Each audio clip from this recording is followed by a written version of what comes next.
Hi, everyone, and welcome back. I'm Adriana Monique Alvarez with Alma Publishing, and I'm so excited to be continuing our conversations with the contributors of Awakening. And today we are so lucky to have Charlotte with us. Hi, Charlotte. How are you? Hello, I'm fine. Thank you. And you? Good. So first Yeah. off, tell us where in the world you're joining us from. I'm joining you from the north of Sweden, actually. Yeah. That's like the top of the world for me, right? Yeah. Yeah, I can understand. Yeah. So, I live near a meteorite lake, so it's really special here. The energies are very special here. So big, big, big meteor for thousands of years who boom, bam into the earth here and created a beautiful lake. So it's like turquoise, greenish water, and it's so clear. You can see like 10, 15 meters. It's just clear. So it's wow. really beautiful, and the energies are awesome. Is Mhm. this the water that I always see you in on your photos? Yeah, yeah. Mm. It's amazing. I Yeah. told you this in the beginning, but like every time I see your pictures, like I tell my husband, who is this magical woman who's like one with the sea and the animals? It's just Yeah. amazing. Oh, thank you. You So come to visit. yeah, exactly. Do that. I have to. I'm like, oh my goodness, she could take me on a magical journey. Yay. Yeah. So Would tell us love. what you wrote about in your chapter and why. Yeah. I wrote about the connection that people have with animals, or should have, Mm. and especially from a parent's point of view, because I think it's really important that we connect with nature and animals, because they are living beings just as us. And I have never felt any difference between me and an animal. It's like soul to soul, you know. Mm. So we need to respect them and love them and give them a chance in this world too. Yes. So mm, I loved the opening story in your chapter when you talked about walking up to a little boy who was throwing stones at a duck. And yeah, he said that him and his mom didn't like ducks. And you no, just carried the conversation until you helped him find things to appreciate about it. And then he changed his perspective. Yeah. yeah, that's true. Yeah, it was amazing to see the And shift in him. oh, Mm, yeah. And I mm, totally agreed with you when you said, this is parenting, right? yeah, His mother put that in his mind, right? And then yeah, it gave him permission to behave in that way. yeah. What would you say is an important thing that parents can do to help their kids connect with nature and with animals? Um, to connect with nature. So go out in nature. It doesn't have to be when kids are small. They just love being in nature and everything. Seeing a tree. And we were often when I was my kids were young. We were in the forest every day, and just picking up um, stones or uh, calling for some animals, come and visit us. And we're like, yeah, just walking, just being in nature and learning, teach the children to respect nature, not to destroy trees or flowers or anything just because they want to teach them that they also are living beings. So Mm, so just be outdoors as much as you can because it's very healthy for your body as well, um, and to connect. And with animals also, try to, if you can't have an animal of your own, then try to visit people who has animals, because it's really important. And I think that uh, everybody should have an animal, at least one animal, because they are very helpful when you mm, bring up your children, yeah. because they help you with emotions, with um, having something to care about, and Yeah. just teaching them that it's important to care for animals and love animals. So my son, for example, one of my sons, and we have two cats, and we have one cat who's really special, a Bengal cat called Navi, and he has really special eyes. So my son told me, Mom, uh, now that he has human eyes, he doesn't have, oh, yeah, I said it's because it's his soul is very strong in him, and it's not, there's not any difference between you and him actually. So it's really special. Yeah, that's a beautiful way of seeing it. Yeah. Now, I don't know how things are where you are, but I would say the average American child spends very little time outside with their feet on the ground and in nature. And I'm in a group actually called 1,000 Hours Outside, and it's meant to encourage parents to do this so that they do have that connection, like you say. But I find that does tend to be a negative side effect of a modern society. Yeah. Yeah. Yes. So in your chapter, you also write about dolphins and whales and what they mean for you and what you feel like they symbolize and what they can assist us with. Would you share a little bit about that? I find it so fascinating. Yeah, they are so fascinating. I've always loved dolphins, and I swam with them for the first time in Hawaii, actually. So it was very special for me. I have been longing for the physical contact for a long time, seeing them in real life, because I have worked with them before in spirit. Oh, sorry, I was. That's okay. So I've been working with them before in spirit, and then it was amazing to meet them in real life in Hawaii. And they are, it's hard to describe because everyone gets different reactions when you meet them, but because they mirror what you need to see, and they also challenge you, what you need to get out of your system, what you need to take care of. So when you see a dolphin, you may think that it's all about freedom and love and having fun and stuff like that.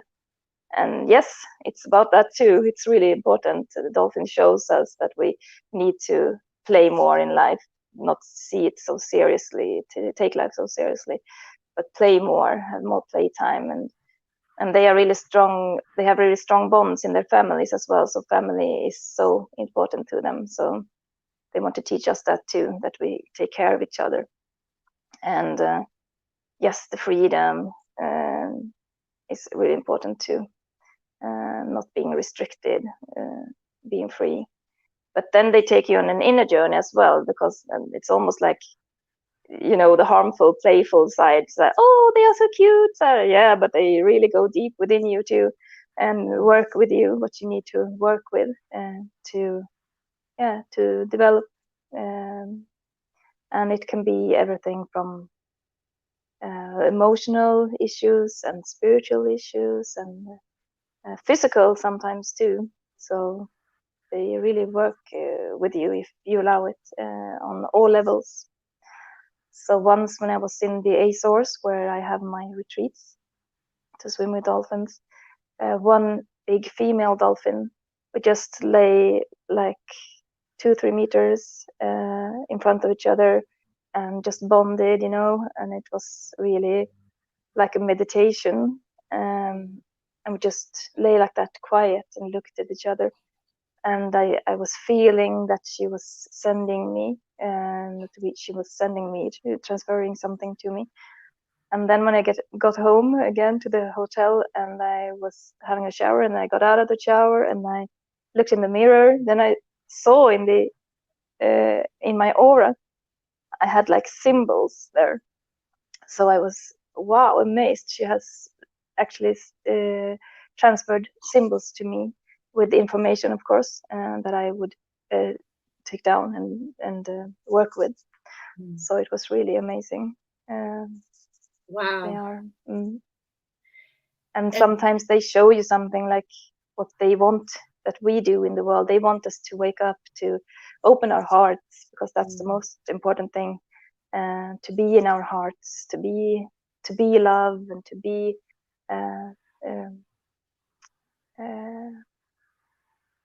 thoughtful of each other, like empathy, having empathy for each other and for nature and for animals, that we are all one. We need to take care of everything.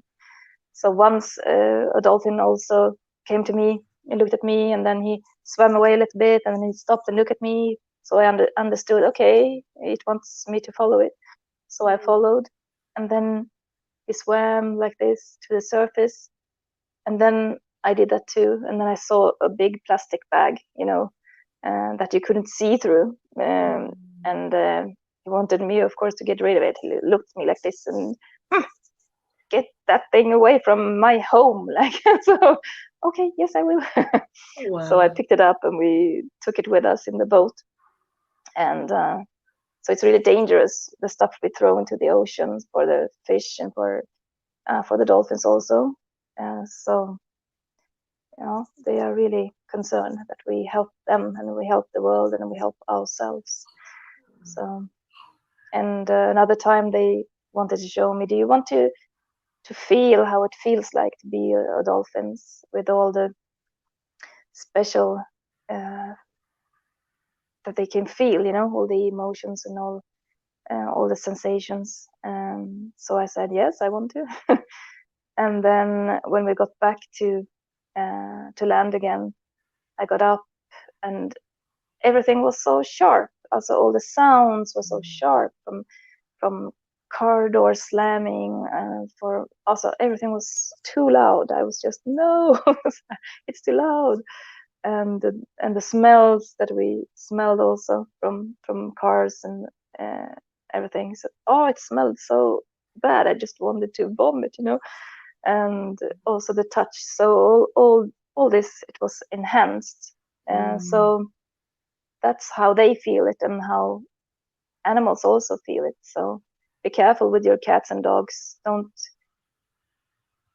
Be careful with strong smells. Be careful with sounds and stuff, because they are on a completely another level of that. They are very sensitive in all cases, and also when they feel things also, of course, because they are in tune with everything. They are in tune with the nature, and they know what's going to happen.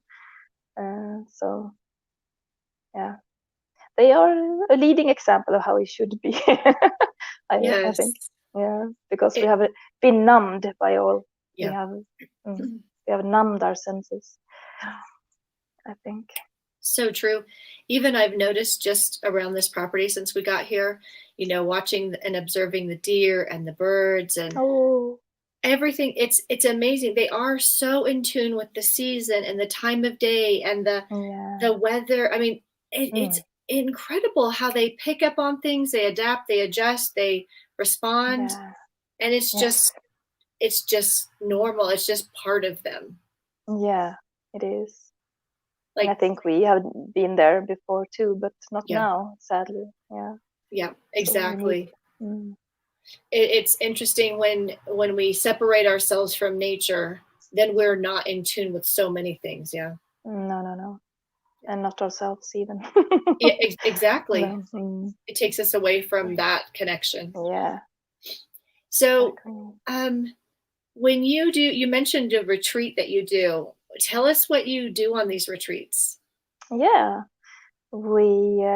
meet the dolphins, of course, 3 times, like half a day, 3 times.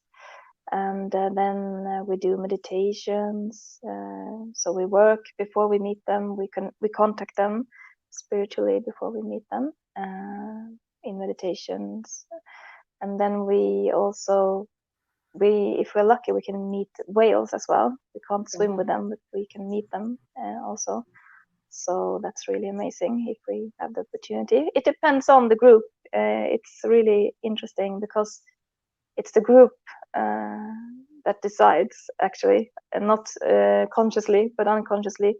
So I always contact the dolphins because there are very different species there too, very different groups, many different groups. So I always contact them and I invite you to meet these persons. So whoever is the best for this group, please come. So it's really different from time to time. So sometimes a whale shows up and sometimes not, because we have enough with the dolphins. So And then we go to a really beautiful waterfall, sacred pool. It's like really amazing nature. And also warm heated pools with thermal water coming up from the ground. It's really nice to just have a nice bath there. And we also go to Terra Nostra, a big park also, where they have a big pool of thermal water, like yellowish water, but it's really good for you, for your skin and for your body. Lots of good stuff. So we do different exercises there to open up. So if the group is really interested in animal communication, we can do animal communication exercises. And it's also individual, like for the groups, what they want also to do. It's really amazing. We connect so much with nature and the dolphins and other animals if we meet one. Yeah. Wow. So yeah, it's really amazing. Sounds incredible. Yeah. Charlotte, how can people contact you and connect with you? Yes, I have a website, charlottedelphi.com, and I also have a YouTube channel. So you're very welcome to listen to I have this summer I've created together with a Russian man, Michael Lotus. We have created a beautiful meditation, a dolphin meditation that is for free. So we have put that on the YouTube channel, Charlotte Delphi, and it's also on my website. You can listen to it there and enjoy it and meet the dolphins for yourselves first in spirit. So I love that. Yeah.